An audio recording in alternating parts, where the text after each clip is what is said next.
আমি এখানে quick access টুলবারটা নিয়ে আলোচনা করব। উপরে বাম পাশে যে টুলবারটা থাকে এটার নাম হচ্ছে কুইক অ্যাক্সেস টুলবার।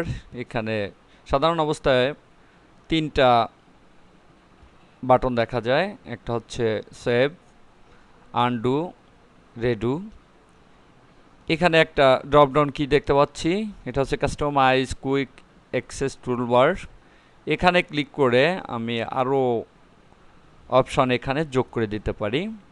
যেমন আমি যদি এখানে ওপেনটা যোগ করতে চাই তাহলে ওপেনে ক্লিক করলে এখানে ওপেন আইকনটা চলে আসবে, এখান থেকে ক্লিক করে কোনো ফাইলকে ওপেন করা যাবে। আবার এখানে ক্লিক করে ড্র টেবিলটা আমি দিয়ে দিলাম, ড্র টেবিলটা চলে আসলো। এভাবে এখানে এই অপশনগুলো যোগ করা যায়। আবার বাদ দেওয়ার জন্য যেটা বাদ দেবো সেটা ক্লিক করে আবার টিক চিহ্ন উঠিয়ে দিতে হবে, তাহলে সেটা বাদ যাবে। এভাবে বিভিন্ন বাটন এখানে যোগ করা যায় এবং বাদ দেওয়া যায়।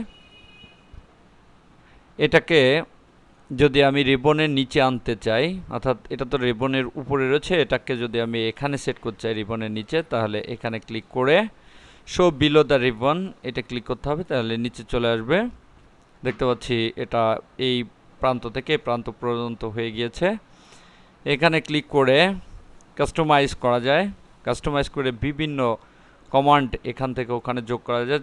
যেমন এখানে আমি চাচ্ছি ফন্ট, এটাকে আমি যোগ করব, তাহলে এখানে ক্লিক করে অ্যাডে ক্লিক করলাম, ওকে, ফন্টটা চলে আসলে এখান থেকে চয়েস করে নেওয়া যাবে ফন্টটা। এভাবে কাস্টমাইজ করে আমার প্রয়োজন মতো এখান থেকে যে কোনো অপশন অ্যাড করে নিয়ে যেতে পারি কুইক অ্যাক্সেস টুলবারে। আবার যদি এটাকে বাদ দিতে চাই এখানে রাইট ক্লিক করে কাস্টমাইজ কুইক অ্যাক্সেস টুলবারে ক্লিক করতে হবে এবং এখান থেকে যেটা বাদ দেবো সেটা নির্বাচন করে রিমুভে ক্লিক করতে হবে, ওকে, তাহলে এখানে সে ফন্টটা ছিল সেটা বাদ হয়ে গিয়েছে।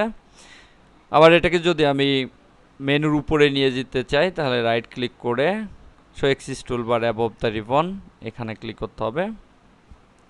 এভাবে এই কুইক অ্যাক্সেস টুলবারটায় বিভিন্ন বাটন যুক্ত করে সহজে এখান থেকে কমান্ডগুলো অ্যাক্সেস করা যায়।